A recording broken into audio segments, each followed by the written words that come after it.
ബാംഗ്ലൂരിലൊക്കെ ഒന്ന് പോകണം, അവിടുത്തെ ഹോൾസെയിൽ മാർക്കറ്റൊക്കെ കാണണമെന്ന് വിചാരിക്കുന്നത് കുറച്ച് ദിവസമായി. അപ്പോൾ പിന്നെ നമ്മളൊന്നും നോക്കിയില്ല, നേരെ ബാംഗ്ലൂരേക്കുള്ള ബസ്സിന് കയറി കേട്ടോ.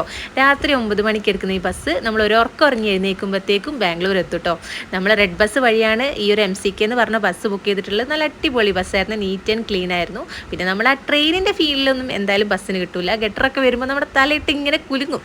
അങ്ങനെ എന്തായാലും നമ്മൾ ഏകദേശം ഒരു 5:30 മണിയായപ്പം ബാംഗ്ലൂർ എത്തിയിട്ടുണ്ടായിരുന്നു കേട്ടോ.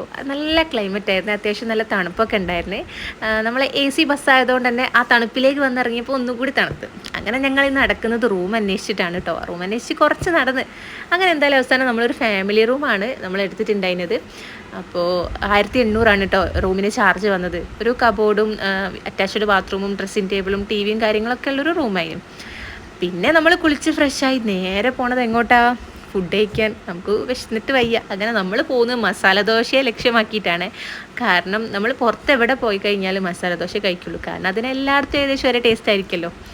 അങ്ങനെ ഞങ്ങൾ 2 ദിവസത്തേക്കാണ് വന്നത്. അപ്പോൾ പോയ ആ ദിവസം നമ്മൾ വിചാരിച്ചു മാർക്കറ്റൊക്കെ ഒന്ന് കാണാമെന്ന് കരുതി ഞങ്ങൾ ചിക്പേട്ടിലേക്കാണ് ഇറങ്ങിയിട്ടുള്ളത്.